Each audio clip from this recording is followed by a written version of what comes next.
Baik, hari ini kita masuk ke materi yang terbaru, yaitu kelarutan dan hasil kali kelarutan. Kenapa kita belajar ini? Karena ternyata senyawa yang ada di sekitar kita, senyawa-senyawa yang ada di lab misalkan, itu ada senyawa yang mudah larut, ada juga senyawa yang sulit larut. Nah, karena ada perbedaan itulah makanya kita mempelajari tentang kelarutan senyawa. Di sini nanti kita akan mempelajari dua istilah, yaitu kelarutan dan hasil kali kelarutan. Kalau kelarutan itu nanti konsentrasi maksimum zat terlarut dalam larutan. Jadi kira-kira zat terlarut A misalkan, dia maksimal bisa larut berapa gram misalkan dalam air. Kalau B kira-kira bisa larut berapa gram. Itu nanti lambangnya S kecil, terus satuannya molaritas. Jadi nanti kelarutan itu hampir sama kayak konsentrasi. Lalu juga ada hasil kali kelarutan, yaitu hasil kali ion-ion zat terlarutnya. Jadi misalkan nanti garam AgCl misalkan, berarti nanti nilai KSP-nya itu hasil kali konsentrasinya Ag+ sama ion Cl-nya. Jadi kita masuk ke ilustrasinya. Misalkan saya punya garam NaCl sama garam AgCl. Kalau garam NaCl itu kan termasuk senyawa yang sangat mudah larut. Tapi kalau garam AgCl ternyata itu senyawa yang sukar larut. Kalau garam NaCl saya masukkan ke dalam air misalkan 2-3 sendok mungkin dia bisa larut. Tapi kalau AgCl enggak. Kalau AgCl 1 sendok teh mungkin enggak semuanya larut. Jadi dua senyawa ini mempunyai kelarutan yang berbeda. Kalau NaCl karena dia sangat mudah larut, ketika saya masukkan ke dalam air, dia nanti NaCl langsung semuanya terurai jadi Na+ sama Cl-. NaCl yang awalnya padat dia berubah jadi Na+ aquos sama Cl- aquos. Artinya dia semuanya larut karena NaCl sangat mudah larut. Tapi beda dengan AgCl. Kalau garam AgCl saya masukkan ke dalam air, ternyata yang larut cuma sebagian, yang mengalami ionisasi cuma sebagian. Sebagian lainnya gimana? Dia tetap dalam bentuk padatan AgCl. Jadi nanti sebagian kecil larut berubah jadi Ag+ sama Cl-. Sebagian kecilnya tetap jadi padatan AgCl. Nanti reaksinya beda sama NaCl. Kalau NaCl kan dia satu arah karena dia mudah larut. Tapi kalau AgCl karena dia sukar larut, dia nanti reaksinya bolak-balik. AgCl jadi Ag+ sama Cl-. Nah, kemarin kita kan udah belajar kesetimbangan ya. Reaksi yang punya tanda panah bolak-balik, dia nanti punya nilai K. Kalau di sini kita tadi kan bicara tentang kelarutan dan hasil kali kelarutan. Nanti nilai K-nya namanya nilai KSP. Ingat, nilai K itu selalu sama dengan produk dibagi reaktan. Produk itu yang sebelah kanan, reaktan yang sebelah kiri. Dan yang masuk dalam nilai K itu semua fasa kecuali solid sama liquid. Jadi nanti nilai KSP-nya sama dengan, di sini kan yang produk ada Ag+ sama Cl-. Berarti konsentrasi Ag+ kali konsentrasi Cl-. Dibagi reaktan, dilihat, oh reaktannya ternyata solid, makanya dia nggak masuk dalam nilai KSP. Jadi nanti KSP-nya cuma sama dengan Ag+, dia nanti pangkat 1 karena konsentrasinya karena koefisiennya cuma 1. Cl- juga pangkat 1 juga. Karena di sini koefisiennya cuma 1. Misalkan koefisiennya 2 ya berarti nanti harus pangkat 2. Kita masuk ke soal misalkan. Tentukan rumus KSP dari garam berikut. Ada PbI2. Kalau PbI2 dia kan kalau pecah gimana? Dia kalau terionisasi menjadi Pb2+, ini solid ya, aquos ditambah 2 imin juga aquos. Berarti nanti rumus KSP-nya gimana? Berarti rumus KSP-nya sama dengan konsentrasi Pb2+, karena koefisiennya cuma 1, berarti pangkat 1, dikali konsentrasi imin, karena koefisiennya 2, berarti pangkat 2. Terus di sini tadi kan kita belajar kelarutan ya. Kelarutan itu kan S. konsentrasi maksimum zat larut dalam larutan. Jadi nanti di sini kan PbI2, dia jadi Pb2+ sama 2 imin. Tak misalkan kalau Pb2+, ini kan koefisiennya 1, berarti tak misalkan ini S. Berarti iminnya karena koefisiennya 2, berarti jadi 2S. Berarti rumus KSP-nya gimana? Tinggal kita masukkan. Pb2+-nya kan S. Berarti di sini S. Terus iminnya kan tadi 2S. Berarti di sini 2S. Nanti kita pangkat 2.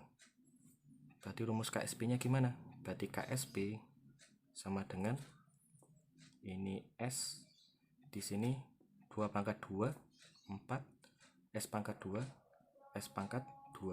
Berarti rumus KSP-nya nanti 4S pangkat 3. Kita kasih contoh yang lain, misalkan Ag3PO4. Dia kalau mengalami ionisasi, nanti arah panahnya bolak-balik ya, ini keliru. Dia kalau mengalami ionisasi jadi 3Ag plus ditambah PO4 3-. Karena di sini 3Ag plus, berarti kita ibaratkan 3S. Karena PO4-nya cuma 1, berarti di sini cuma S saja. Berarti rumus KSP-nya gimana? KSP-nya sama dengan ini aquos, konsentrasi Ag plus pangkat 3 dikali konsentrasi PO4 3- pangkat 1. Tinggal kita masukkan. Di sini Ag plusnya kan 3S pangkat 3. PO4 3-nya kan S. Berarti sama dengan 3 pangkat 3 27. Berarti 27S pangkat 3 dikali S. Hasilnya 27S pangkat 4. Jadi gitu. Sekarang contoh soal yang lainnya gimana? Jika kelarutan PbI2 dalam air 10⁻³ molar, tentukan KSP PbI2. Di sini apa yang kita ketahui? Di sini kan diketahui kelarutan PbI2-nya dalam air, yang diketahui kelarutannya. Berarti yang saya tahu itu nilai S-nya. Yang saya tanyakan tentukan nilai KSP. Berarti kita harus nyari rumus KSP-nya gimana. Langkah pertamanya PbI2 dulu. Itu nanti di ionisasi dia jadi Pb2+ sama 2 imin. Ini berarti saya ibaratkan S, ini berarti 2S. Nanti nilai S-nya tergantung dari koefisiennya ya. Berarti nilai KSP-nya gimana? KSP-nya sama dengan konsentrasi Pb2+ kali konsentrasi imin, karena koefisiennya 2 berarti pangkat 2.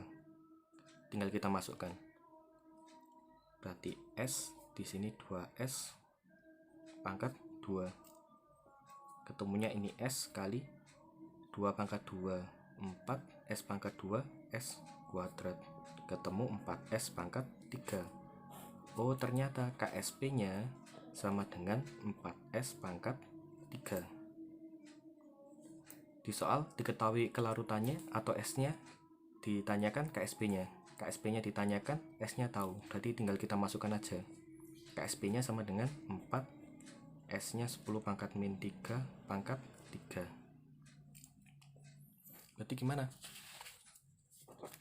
Berarti nanti ini 4 dikali 10⁻³ kali 3, 3 kali 3 berarti 10⁻⁹ ketemu.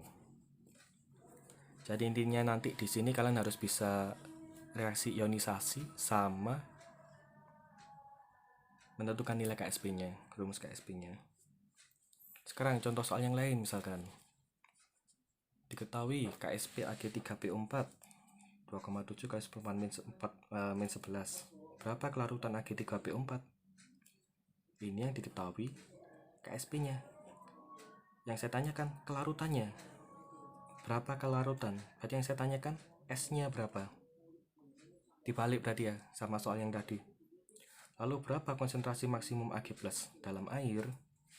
Jadi yang pertama kita mecah ionnya dulu. Ag3PO4 solid, kalau dia di ionisasi, dia jadi 3Ag plus aquos plus PO4 3- aquos. Lalu tulis rumus KSP nya, berarti KSP nya sama dengan, oh ya ini nanti 3S, ini karena cuma satu berarti cuma S saja. KSP nya konsentrasi Ag plus pangkat 3 dikali konsentrasi PO4 3 min, dimasukkan Ag plusnya kan 3S ya, 3S pangkat 3 PO4 nya S, tadi ketemu 27S pangkat 4. Di sini diketahui kan KSP ya, yang ditanyakan S, berarti nanti KSP sama dengan 27S pangkat 4. KSP nya ditulis 27 kali 10 pangkat min 12 ya, ini saya rubah, saya mundurkan 1 jadinya 10 pangkat min 12 sama dengan 27S pangkat 4. Nanti 27 nya dicoret, S pangkat 4 nya pindah jadi akar pangkat 4 dari 10 pangkat min 12, nanti kan hasilnya 10 pangkat min 3. Nah, ketemu S nya, satuannya S molar. Yang ditanyakan berikutnya, berapa konsentrasi maksimum Ag+? Nah, di sini kalau saya tanya konsentrasi, itu nanti nilainya sama kayak tadi, yaitu S. Saya tanya konsentrasi Ag+. Konsentrasi Ag+ tadi kita tulis di sini 3S. Berarti tinggal 3 dikali S nya 10 pangkat min 3, satuannya molar. Terima kasih.